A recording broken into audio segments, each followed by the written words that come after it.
I'm currently sitting in my childhood bedroom right now, waiting for my mom to get back from work. I've been perusing Reddit nosleep and similar subreddits a lot lately, and being in this house reminded me of a story I can actually share. I haven't lived here for a couple years now. I moved to the city to attend university after graduating high school and haven't been back much aside from holidays. In truth, university was just an excuse. I really just wanted to get the hell out of the sticks. I grew up in this town, which has less than 12,000 people, a few elementary schools, and only one high school. I know lots of you probably grew up in much smaller places, but I think we're cut from the same cloth. I mean, going to Walmart as a kid was practically the same as a vacation in my mind, or at least would be the closest I'd come to one. That being said, I might lose a lot of you when I say that our roads were paved, mostly, and the town's hub garnered a lot of tourism. So it's not like we're smack dab in the middle of nowhere. My mom's house, on the other hand, is a different story. It sits in the lonely creek on the outskirts of town, about a 20-minute drive to the closest grocery store. You wouldn't find street lamps or sidewalks out here, but you would find me, my mom, and my older sister, Leah. While we have neighbors, our homes aren't packed in tight like the suburbs. Even if you knew they were there, they're hidden from view by large stretches of thickets and trees. As far as we were concerned, we were living in total isolation. My friends in town loved coming over and playing out in the woods when we were kids. Compared to their little tuna can communes, it was the equivalent of trailblazing through uncharted territories. It may sound exciting, but there's not much going on at my house. No paved pathways, dainty gardens, inset pools, or fancy decks. Instead, there's extremely long fences on either side of our property, lined by ditches on both sides, which end abruptly. Where you'd expect a right angle, there was nothing. No corners or turns boxing us in, no frames around the land. I think it's just there to drain water and show where the property ended between us and our neighbors. While it walls us off on the sides, the gap at the back lays open to the vast forest which sprawls all the way to the coast, accessible to anyone brave enough to venture there. The house is a small, modest building, even after someone had added an extension to the weathered rustic cottage before we moved in. I say extension, but the truth is it was clearly an afterthought. It was essentially an unsightly trailer that had latched onto the house like a leech. Its tail extended out into the yard and trees while its maw opened up into our living room. At the tail end of this ugly L-shaped concoction was my bedroom, where I'm sitting now. I used to love it, having windows on both sides of my room. They were low enough that I could climb in and out during a game of tag if I stacked up some cinder blocks. It pissed my friends off when I'd stow away there, but I always thought it was pretty funny when I'd finally pop out. The only other building on our property was a garage-like shed which sat at the end of a long, muddy road which somehow outlasted the seemingly endless fences. I always found it strange that it was erected so far away until my mom relayed some hearsay that it was there before the house was built, so they weren't actually sure if it was part of the property at all. It was so far, in fact, that there was a large swath of old trees and bushes which covered the space between the structures. It was dense, but you could see the garage peeking through the brush at night since the last owners installed some automatic lights on the outside. It wasn't exactly convenient, so we never really bothered to use it. It was always, and still is, just an empty building with stained concrete floors. Despite this, the automatic lights came on all the time at night. I guessed it was just small animals or my neighbor's dog running by. I imagine the sensors must have a ludicrously wide range. With a property so small on the inside and unfathomably large on the outside, it was difficult to sit still indoors. There was always new stuff to find. After starting school, I would regularly have a number of my friends come over, and we'd spend all day and nearly all night outside. I remember we'd often pretend to be Jedis, chopping each other's limbs off with saber-like sticks while force jumping on the trampoline. I was more of a decapitation kind of guy. I was always amused by the number of people who tried to convince me humans could survive without a head, and, even more often, deeply frustrated by those claiming it was just a scratch. Another favorite was hide-and-seek tag under the dark of night. Regular tag just didn't seem to satisfy us back then, so my sister and I would have friends over, only to send them off to hide in the pitch black. A seeker would look for the hiders around the property, who would have to run to the safe point after they had been spotted. If they were tagged, they'd join the seeker in rooting out the rest of the players. There wasn't really any winning or losing, just a lot of running, hiding, and stretched out shirt collars. Anyway, the real story starts on one particular summer night, probably about 8 years ago. I would have been 12 at the time. It was late at night, and my mom was working the night shift like usual. The creatures of the day had gone to sleep, and their nocturnal neighbors began to fill the air with chirps, croaks, and howls. It wasn't uncommon to hear a branch or two break under the weight of a deer's hooves as they passed by, deep in the woods. The sky was clear, but the porch light on the house made it difficult to see any of the would-be stars above us. It was a new moon, too, so the sky manifested as an absolute void. Typically, the darker it was, the more interesting the game was. In retrospect, I'm extremely relieved there wasn't any additional moonlight back then. There were 6 of us at the beginning, but as it grew dark, I had to say goodbye to 2 of my friends when their parents came by. It was getting quite late, after all. There were 4 of us remaining: Leah, her friend Crystal, my friend Eric, and me. Everybody was ready to go inside, panting and out of breath, when I suggested one more round of tag. Nobody was really interested at this point, but I enticed them by suggesting that the first one tagged would buy pizza. It sounded like a good idea at the time. A few games of rock, paper, scissors decided that Crystal would be the seeker this time around. She wasn't very fast, so I, being a cheeky little shit, wasn't going to bother hiding. Instead, I was just going to run circles around her until she gave up, meaning she'd have to cough up the pizza by default, not literally, of course. That would be gross. I wasn't the nicest kid back then, but I like to think I've changed, at least a little. In a previous game of tag, we had an issue where people wouldn't shout the numbers loudly enough, intentionally or not, allowing them to sneak up on people who weren't ready. We found an interesting fix for this by making the seeker count out the seconds on the back of a metal pot. Wrapping their knuckles against the material, holding it high in the air while facing the house, it carried the sound nicely and prevented the aforementioned head starts. Thankfully, our neighbors were too far away to hear the racket and complain. Crystal's knuckles began knocking, counting quicker than normal to avoid giving us too much of an advantage. I slipped around the corner of the house, waiting for my chance, not paying any mind to Leah and Eric as they faded into the night. When Crystal finally reached the 50 knocks we had agreed upon many moons ago, the ringing began to subside. Everything went quiet. Even the crickets seemed to silence themselves under the suspense. I hadn't even started running yet, and my heart was pounding in my chest. My hair was still damp with sweat from earlier. I kept listening for her footsteps, or to see her run by, so the game of cat and mouse could begin. Yet, she never came. Several minutes had passed, and nothing seemed to change. I thought she might have just given up or went in an entirely different direction. Either way, the anticipation was killing me. My impatient curiosity got the better of me as I peeked around the aluminum siding. A face swaddled in hair stood right around the corner. Its fingers were already stretched out towards me. I panicked. Before I could turn to run, my sneakers slipped on the grass and I fell backwards onto my ass as it approached.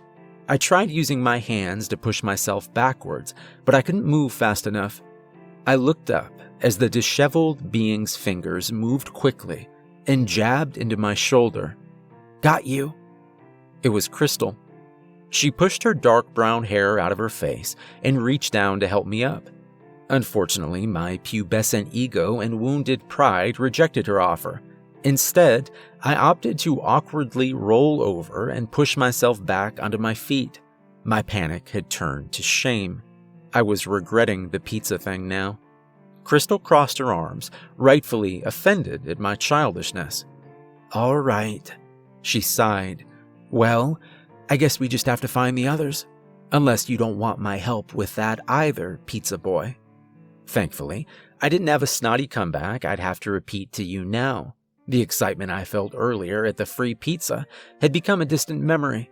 I was just eager to end the game and pretend the whole thing never happened. To make this go faster, I asked Crystal where she'd already looked. With a hint of embarrassment, she declared that she was actually waiting around that corner for an uncomfortably long time. I felt a little bit better knowing we were both being pretty dumb. As we stealthily walked around the property in search for the others, we whispered back and forth about the likelihood they were hiding together. It began to seem like the only option. With each spot we checked, the number of possibilities dwindled until there was nowhere left to hide. Nowhere. Except the forest. There was never any rule against hiding out in the dark woods. It just happened that it was too creepy for most people to hide out there alone, waiting to be found. However, after searching the entire property, the pieces started lining up in my mind. What if they really were hiding together? Crystal was fast to agree with my theory. "Oh, totally. I bet they're just tucked away behind a bush back there," she continued in a suggestive voice while raising an eyebrow. "Maybe they want to be alone." I playfully retched at the thought of Eric being into my sister, but who knows? Maybe Crystal was right. Either way, they were definitely crouched down together, somewhere in the dense undergrowth between my house and that old shed. I could just sense it. Yet, even though Crystal and I were working as a pair, I could tell neither of us had any intention of walking through those gnarled roots and thick trunks in the dead of night. We stood at the edge of the woods for a while, examining the sightline, when Crystal seemed to notice something. She swiftly walked several paces to my right, leaned slightly, and brought up her arm to a point. "Hey, the light on that building turned on." I sidestepped until we were shoulder to shoulder. My eyes followed her outstretched finger, the same finger that probably left a bruise on my shoulder. The garage light was on, cutting through the dark and allowing us to better examine the lush green space in front of us. I attempted to remediate my earlier cowardice by taking a few steps into the bushes, but I stopped as a swift breeze rustled the greenery in front of me, and a snapping twig broke the forest's vow of silence. Butterflies began to fill my stomach, pushing outward and making my insides turn. The sweat on my brow and back went cold in the evening air, and a chill ran down my body. Even though I knew that was probably Eric and Leah, I couldn't ask my legs to move any further. In my head, we'd found them. The light was enough confirmation for me. That would have to be good enough for my ego. "All right, you guys, we give up. Seriously, we know you're back there," I said into the thicket, hoping my surrender would warrant feedback, ending the game. Crystal echoed my sentiments, cupping her hands around her mouth to carry her voice deep into the ancient woodland. "Come on, lovebirds, game's over." Maybe a minute passed as we returned to absolute silence. The crickets and frogs from earlier still seemed to suppress their natural urge to speak up. Then, another twig snapped. Two dark silhouettes stood up in the distance. They looked about equal in size, but shapeless and blurred against the faint light that broke up the dark miasma. "Hey, we see you. Come on out now." I followed Crystal's example, encircling my hands around my lips as I commanded the shadows. After a moment, they began walking toward us. They were standing real close together. It sort of looked like they were holding something. Maybe each other's hands? I remember being shocked that Crystal might have been right about Eric. It was dark and hard to tell, but I rolled my eyes anyway, just in case. Crystal and I both gave each other a knowing smile mixed with a lot of exasperation, finally glad to be done with a seemingly endless hunt. From a distance, there was a call. "Man, why'd you guys give up so easily?" It was definitely Eric. Crystal's smile melted away. Her lips ran parallel as her jaw dropped slightly. Her relief turned into concern, slowly spreading across the entirety of her face as she gazed into the light slatted by black trees. "Yeah, seriously, you two walked past us 3 times. It was definitely Leah. I knew that Crystal realized it just after I did. To a bystander, it must have looked like she was trying to mimic my face, mirroring the primal fear that crept up my spine and out my eyes. The silhouettes continued to approach us. My heart was pounding, but again, it wasn't from running. Eric and Leah were definitely together, just like we thought. But their voices weren't coming from the forest in front of us. They were definitely coming from behind us. I looked towards the house, but Eric and Leah weren't in view yet. When I turned back to confirm where the silhouettes once stood, I only found a deep, hungry blackness. The garage light had turned off. As Crystal continued to stare deep into the encroaching shadows of the woods, I instinctively grabbed her wrist and began pulling her in the direction of our friends' voices. It was the one time of my life where I knew being a coward was the right choice. Eric and Leah came out near the road from the other side of the fence. They began explaining how they were lying in the ditch on the other side, but I didn't care. It didn't matter where they were hiding unless they somehow figured out how to be in 2 places at once. I tried to hide my anxiety under hushed tones, but spoke with urgency. "Guys, don't freak out, but there's people out in the woods." They both looked at me blankly before casting skeptical looks at each other. I didn't bother to watch their reactions as I continued to pull Crystal inside. Branches continued to crack in the woods behind my house, just like they always did. But now each snap that came closer brought me closer to tears. These weren't deer. We all piled into the living room, and I immediately began locking all the doors while Eric closed the windows and drew the blinds. My bedroom was the largest room with a lock, so Leah ushered a near catatonic Crystal inside and onto my bed. I closed and latched the door behind us after grabbing a couple knives from the kitchen. I kept the lights off and joined everyone else, kneeling in the dark next to my bed. Crystal and Leah were pressed up against the back wall, facing the door, while Eric sat on the edge of the bed beside me. We waited in silence as I pulled out my cell phone. Looking at the time, I expected my mom to be home any minute, so I sent her a text asking for an ETA.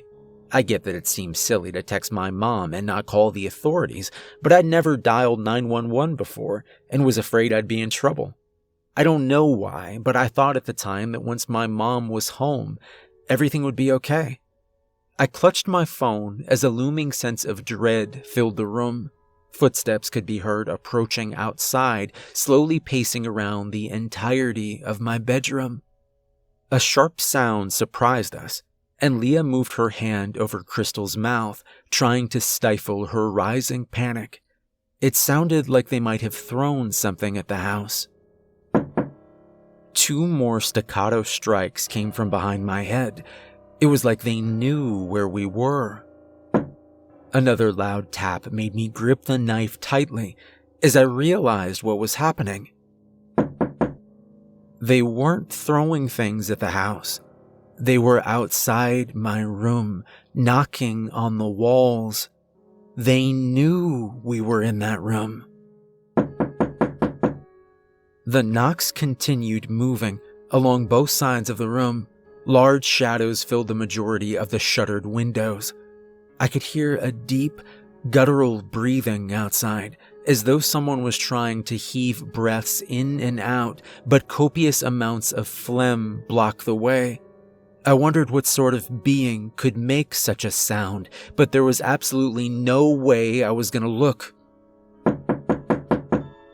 Eric put his hand on my shoulder and whispered over the knocks, which grew in both number and intensity. "How many people did you say there were?" "2," I replied without thinking. I could tell my answer wasn't comforting as tremors emerged from Eric's hand, yet he refused to let go. Instead, his grasp tightened as he continued with a quiet stutter. Then, how are they knocking on every side of your room at once?" My guts sank to the floor. I hadn't realized there were knocks coming from every direction, on every wall of the room, all at the same time. I could hear Leah whispering in the corner, 25, 26, 27. Crystal let out a muffled scream between Leah's fingers as what I assumed was laughter erupted from outside. It sounded like a pack of ghoulish, cackling coyotes. Except coyotes don't know how to knock. As the cacophony of sounds seemed to grow, I pulled out my phone again to call for the police, animal control, anyone, but my phone rang first. It was my mom. My hand wouldn't stop shaking as I answered the call. "Hey, hun, what's up? Are you almost home?" I must have nearly screamed it. I could hear her yelp on the other side of the line. "I'm just about to pull down our road. Why? What's wrong?" Leah was still going for some reason. 31, 32, 33. I wasn't sure what to say to my mom, but I could only think of one thing as the horrible, sick laughter continued outside. Please, just lay into your horn as soon as you pull up. Please, Mom, don't ask why." I was hoping the desperation would get through to her. She stuttered, clearly confused. Okay, I'm almost there. It'll be okay." I think she's always assumed that there was some kind of wild animal outside that we wanted to scare away. God, I hope she was right.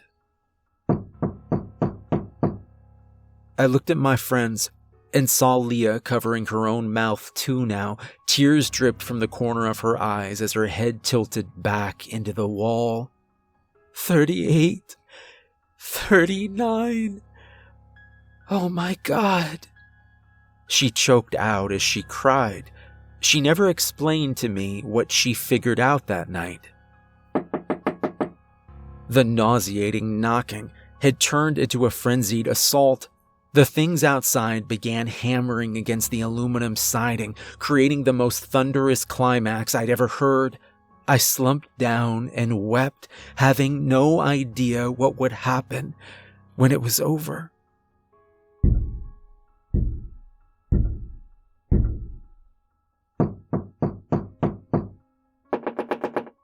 Then a sound, nearly as loud, pierced the night and rivaled the demonic clanging from outside.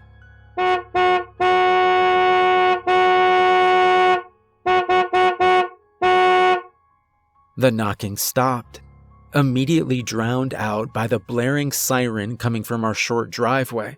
The shadows in front of the windows had moved away in the direction of the woods.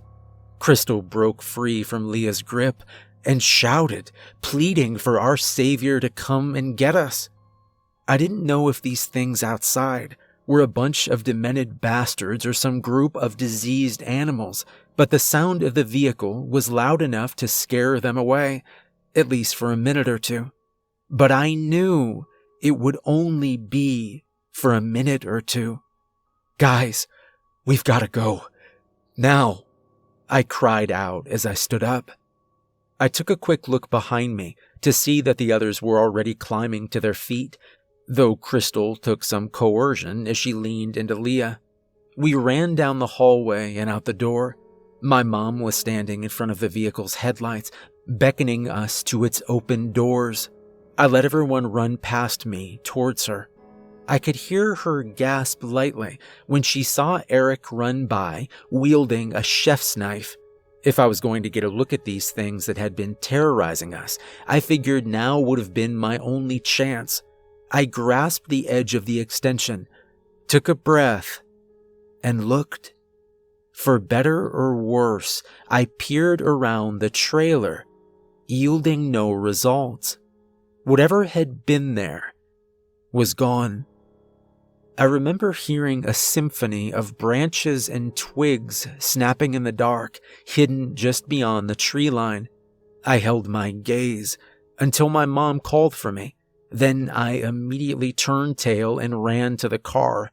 As my mom backed up, I couldn't take my eyes off the woods. The headlights pointed directly into the blackness, and I caught a glimpse of something. It was fast, so I could have imagined it. In fact, I really hope I did. Yet the image of it has been burned into my brain. A pair of eyes caught the light, reflecting a haunting yellow back at us from within the shadows. The glowing retinas were embedded deep into the seemingly exposed skull of a frail, deer-like creature that was hunched over, almost like a great ape. It lacked antlers, and its fur or skin was mostly black and patchy in places, almost like its outermost layer was peeling back. It reared backwards as the car screeched into drive, lifting one of its elongated, sinewy arms tipped with 3 distinct fingers to shield its body. This image on its own was the stuff of nightmares, but what made me tear up again was what I saw as we drove away. For only a couple seconds, as my mom turned to move to the road, the last bit of light revealed an ocean of twinkling stars throughout the forest. Only they weren't stars. It was an ocean of eyes. My mom sped off, and I found myself at a loss for words. We took Eric and Crystal back to their homes. I could barely manage a goodbye. It didn't take much convincing for our mom to rent a room that night. Leah and I tried our best to explain what had transpired that night, and while I could tell that it was hard for our mom to understand, I could see that she believed the unfiltered terror in our voices. I don't blame her, though. I honestly still can't wrap my head around it either. Though the two of us were reluctant to return to the house in the morning, nothing seemed out of place when we arrived with a family friend, one who owned a rifle. Aside from some flattened grass and a strange musky odor, there wasn't much to look at. I couldn't really pin the smell either, but it was enough to make Leah plug her nose while we looked around. I expected the siding to be bent out of shape because of the noises we heard, but it looked normal. I kept racking my brain over it. An animal trying to reach its prey wouldn't have held back or cared about denting the house. The more I thought, the more horrible my theory became. What if it, or they, knew what they were doing? What if they did it specifically to scare us before, I don't know. I'd really prefer not to know. Our mom took us to get a dog that same afternoon. He's some kind of mixed lab, and we named him Cooper. I don't know if having a dog actually changed anything, but having Coop around really helped us during my mom's late shifts. We never played tag at night again, and whatever came out of the woods that night never seemed to come back. Or at the very least, never came out from behind the trees, from deep within the forest. Man, it seriously gives me chills just thinking about it now. While I've heard the strange laughter several times since, it was further away and much easier to blame on some animal. I feel better thinking it was just our overactive imaginations rather than let that thing exist somewhere out there. I know it seems far-fetched, but it was real enough that Crystal never came back to our house. I don't have a good answer as to what happened that night. I'm hoping it was either some teenagers playing a bad joke or some sick animal that was displaced by a storm earlier that year. But I guess we'll never know. I only feel comfortable thinking about this now because I know I'll be going back to the city tomorrow and my mom will be moving into town at the end of the month. I'll admit, telling this has made me feel a little uneasy, especially since I haven't seen Cooper since this afternoon. He normally stays outside during the day, but tends to come scratching at the door once it's dark. I'm gonna go looking for him with my mom when she gets home, if he's not back by then. Oh, well, speaking of, it's getting near that time, and I think my mom's knocking on the front door right now. She joked about forgetting her house key lately, said she'd lose her head if it wasn't attached. I guess she wasn't kidding. Well, I hope to hear from you guys soon.